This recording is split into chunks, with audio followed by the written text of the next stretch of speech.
Canal Supercrack Estrella presenta. Expertos predicen que un tercer diluvio universal llegará antes de lo esperado. Hubo un primer y un segundo diluvio. Miré a la tierra, y he aquí que estaba asolada y vacía. Y a los cielos, y no había en ellos luz. Miré a los montes, y he aquí que temblaban, y todos los collados se cimbreaban. Miré, y no había hombre, y todas las aves del cielo se habían ido. Miré, y he aquí el campo fértil era un desierto, y todas sus ciudades eran asoladas ante la presencia de Jehová, delante del ardor de su ira. Porque así dice Jehová: toda la tierra será asolada, pero no la destruiré del todo. Por esto se enlutará la tierra, y los cielos arriba se oscurecerán, porque hablé, lo decidí, y no me he arrepentido, ni desistiré de ello. Al estruendo de la gente de a caballo y de los flecheros huye toda la ciudad. Entran en las espesuras de los bosques, y suben a los peñascos. Todas las ciudades fueron abandonadas, y no quedó en ellas morador alguno. Jeremías 4, 23, 29. La era del primer mundo terminó también en un diluvio cataclísmico, pero no el mismo donde se salvó Noé. El diluvio del tiempo de Noé ocurrió durante la segunda edad del mundo, y después de la caída, la encarnación en la carne y la incursión de los vigilantes durante el tiempo de Jared. Lo que la gente no piensa es que ha habido muchos diluvios, no solo unos pocos. La inundación global fue aproximadamente hace 13.000 años y erosionó la esfinge egipcia. El diluvio de Noé fue solo hace unos 4.000 años. Revelación geológica. Han ocurrido dos creaciones y dos diluvios mundiales. Aquí hay una prueba brillante, de la Biblia y la geología, demostrando no solo dos creaciones totalmente separadas, sino dos destrucciones mundiales. Pocos han entendido esta sorprendente verdad. Ahora, se encuentra revelada frente a todos los que quieran verla. Ahora, por primera vez, una de las más fascinantes historias que pueden ser contadas. La llave para comprender la sorprendente historia de la Tierra ha sido descubierta. Contrario a lo que millones se les ha hecho creer, los verdaderos hechos de la ciencia y la verdad de su Biblia concuerdan. Los teólogos han mantenido por largo tiempo oculta esta verdad, ella entra en conflicto con sus enseñanzas. Los profesores ateos la han suprimido, la ciencia se ha rehusado a creerla. Solo unos pocos entienden dónde se encuentra la llave que abre la sorprendente historia geológica de la Tierra. Esta ha estado en los dos primeros versículos de su Biblia todos estos años, y usted tal vez ni lo haya jamás notado. El fundamento del conocimiento. La primera verdad revelada en su Biblia es: en el principio creó Dios los cielos y la tierra. Génesis 1, 1. Esta tierra fue creada tan perfecta, tan bella, que las estrellas de la mañana, los ángeles, Apocalipsis 1, 20, cantaron de alegría. Job 38, 7. Después el siguiente versículo inspirado de su Biblia revela que, esta perfecta tierra fue destruida por una terrible catástrofe.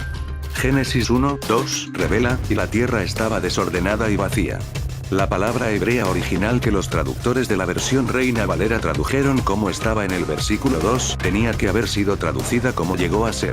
Esta es también usada en Génesis 19, 26, Génesis 2, 7 y en muchos otros versículos bíblicos. Vayamos al ejemplo de Génesis 19, 26. En este versículo la misma palabra hebrea que es incorrectamente traducida como estaba en Génesis 1, 2, aquí se encuentra traducida correctamente como se convirtió.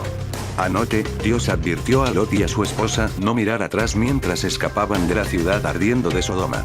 La esposa de Lot desobedeció este mandamiento y miró atrás con tristeza a la malvada ciudad de Sodoma, y ella se convirtió en una estatua de sal. Obviamente la esposa de Lot no había sido siempre una estatua de sal. Pero cuando ella pecó, llegó a ser o se convirtió en una estatua de sal. De igual forma, la tierra no fue creada originalmente en desorden y vacía. La traducción correcta de Génesis 1, 2, del hebreo original y inspirado lo deja claro. La tierra se convirtió desordenada y vacía.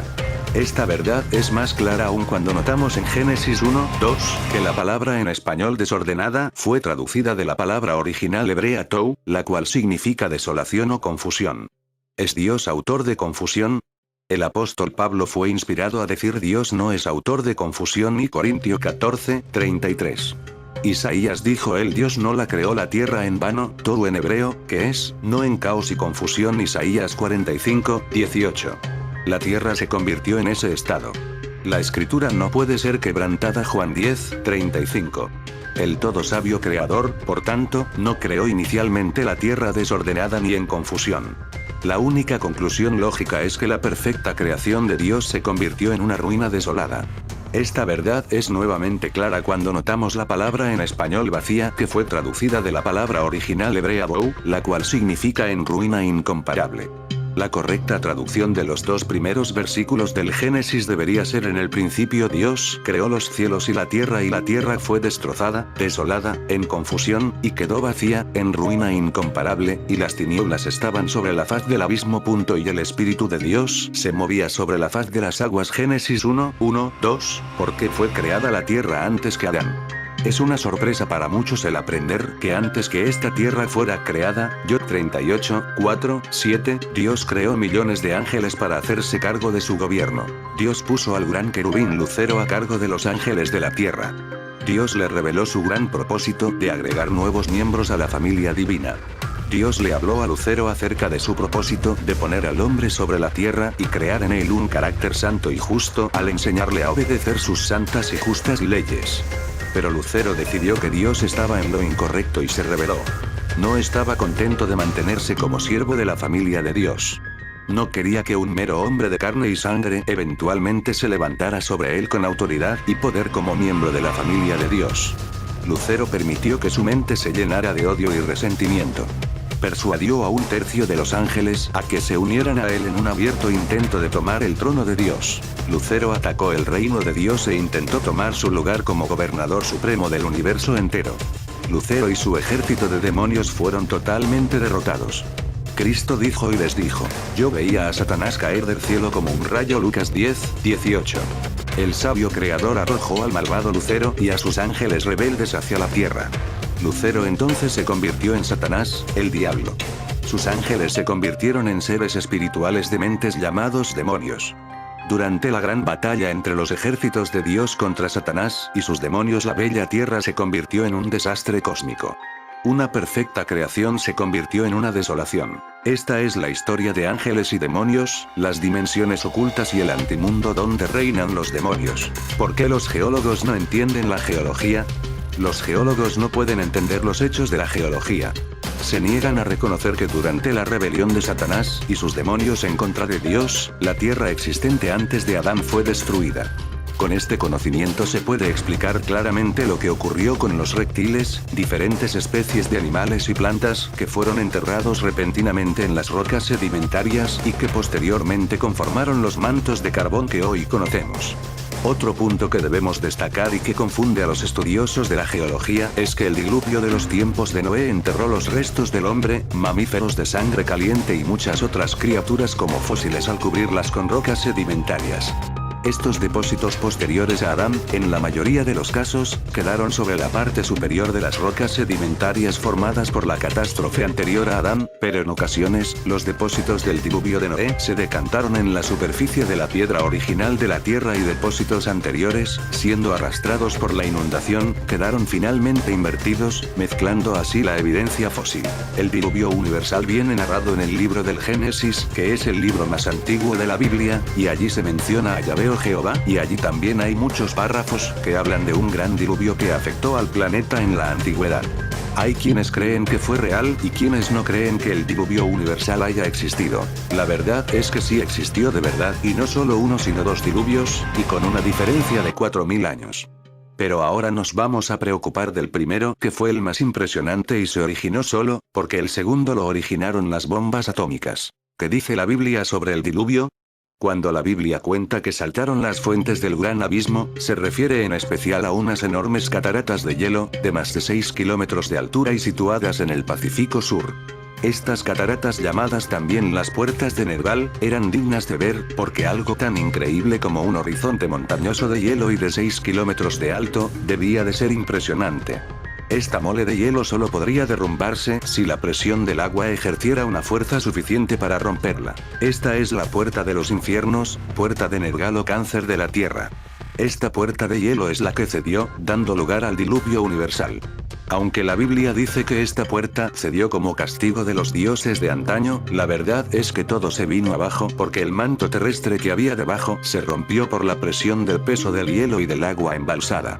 Tal vez sí fue un castigo de Dios. Me puedo imaginar el grosor de la pared de hielo que soportaba el gran embalsamiento, pero esa pared debió hacerse cada vez más fina. Pero si los habitantes del mundo anterior no la temían era porque siempre estuvo ahí y no daba signos de que se fuera a romper. Esa pared de hielo tardó en formarse más de 10.000 años, y como esta última glaciación comenzó hace 26.500 años, quiere decir que la pared estuvo dando guerra casi los 20.000 años. La puerta era una pared de hielo infinita de alta. Según las hendiduras en las rocas, tenía más de 6 kilómetros de altura. Si mirabas hacia arriba, no se veía el final. Esta puerta estaba asentada sobre el lomo de una cordillera y tras dicha puerta, había una serie de enormes embalses que a lo largo de más de 20.000 años habían ido soltando agua líquida, es decir dejando lastre. Estos lagos sobre el hielo del Polo Sur, se habían agrandado poco a poco de tal manera y estaban llenos de gaviotas y peces en abundancia de todas clases, en especial, focas, morsas, ballenas, salmones, y osos polares, además de pescadores Anunnaki con barcas de pesca. Dice una frase de la Biblia: los caminos del Señor son inescrutables. Para mí esta frase encierra el mundo de caos donde vivimos. Un mundo donde no estamos solos y múltiples realidades dimensionales conviven entre nosotros. Esta noche me fijé en una noticia desde Holanda que decía esto: la heroína regresa a España por la masiva oferta mundial de esta droga. El regreso silencioso de esta sustancia enciende las alarmas y destapa que Holanda es el gran supermercado de estupefacientes en Europa. Durante unos minutos pensé qué narices está pasando en este país, Holanda. Al día siguiente y recién levantado y como si el destino me quisiera hablar, me encuentro con otra noticia que habla de Holanda y el fin del mundo.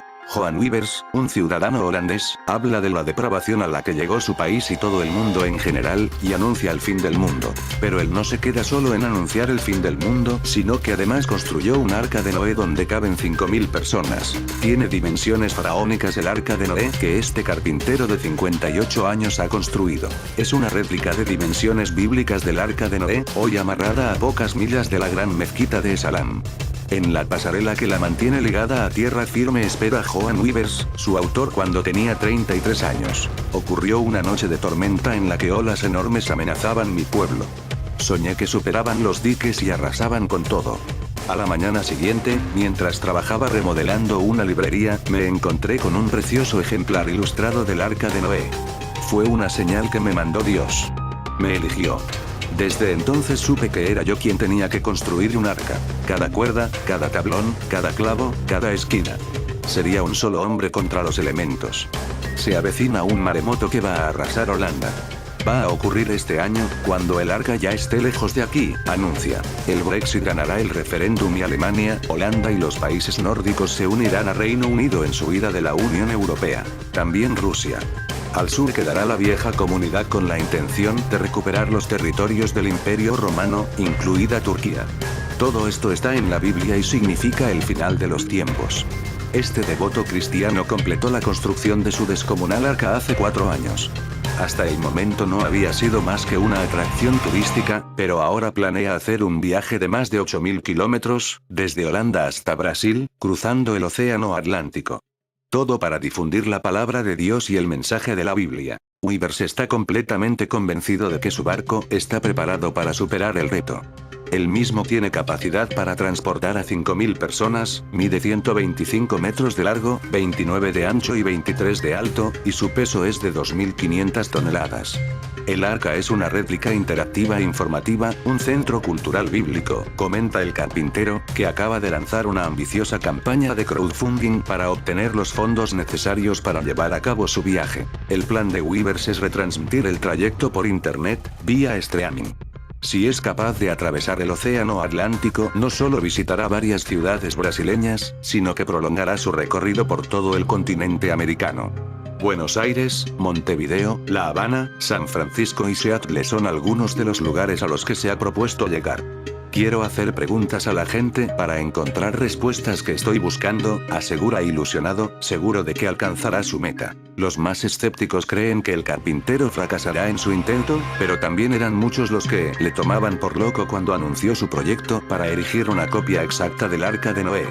Su colosal obra hace que casi parezcan minúsculas las creaciones de otros devotos, como la del sacerdote que construyó una réplica del Vaticano usando 500.000 logos. Pero ¿hay algún fundamento para creer que un desastre natural de gran magnitud alcanzará a Holanda? En la noche del 31 de enero de 1953 una gran tormenta surgió en el suroeste de Holanda y se cobró la vida de 1835 personas. 3 semanas después de la tragedia se nombró la Comisión Delta. En 1957 se adoptó la Ley Delta y llevó a que los holandeses contraatacaran creando un extenso complejo de diques y presas que unían las islas y reducían la línea de la costa del Mar del Norte de 1080 a 380 kilómetros. La joya de la corona que le brindara la gloria final del llamado Plan Delta, las obras que funcionaban como barrera de mareas que controla las tempestades en la nueva vía fluvial, completada en 1997 y reconocida a nivel mundial como la octava maravilla del mundo. Sobre este desastre natural se realizó en 2009 una película llamada La Tormenta, del director holandés Benson Bogaerts. Se sitúa en la provincia de Zeeland en el año 1953, cuando se desata la terrible tormenta y posterior inundación. La eterna batalla contra el agua ha sido un factor determinante en la creación de los Países Bajos tal y como los conocemos hoy en día y ha dejado su marca en casi todas las partes del paisaje holandés. 20% del país consiste de tierras reclamadas al mar, y las dunas, diques y otras obras de ingeniería contra el agua son omnipresentes. Los holandeses no sienten falsa modestia y muy orgullosos están de sus notables logros respecto a su ingeniería contra el agua. De ahí la frase Dios creó el mundo, pero los holandeses crearon los Países Bajos. La capacidad y destreza en este campo inspira respeto más allá de las fronteras nacionales. Los holandeses están considerados los expertos mundiales en el management del agua y muchas compañías holandesas como la Volker Stevin, Smith International y Mammoet, en parte responsables por el rescate del submarino nuclear de origen ruso Kursk, son la primera línea mundial para todo lo referente a rescates, drenados y construcciones en aguas extranjeras. Tanto si concierne a drenajes, reclamación de tierras, construcción de puentes o puertos, los ingenieros holandeses son los mejores en estas áreas. La línea de defensa moderna, la impresionante obra del Plan Delta, da a la población su sentido de seguridad. De todas maneras, aún hoy es importante para Holanda tomar medidas de precaución. En algunas partes del país algunas ciudades se han visto inundadas por obra y gracia de ríos que han desbordado. En estos casos se subsidia a las víctimas y muchos holandeses salen al rescate calzando sus botas de goma dispuestos a prestar su ayuda. La misma reina Beatrix ha acudido alguna vez al lugar del desastre cuando este ha sido muy serio. Si el vídeo te ha gustado dale al pulgar arriba y suscríbete a mi canal.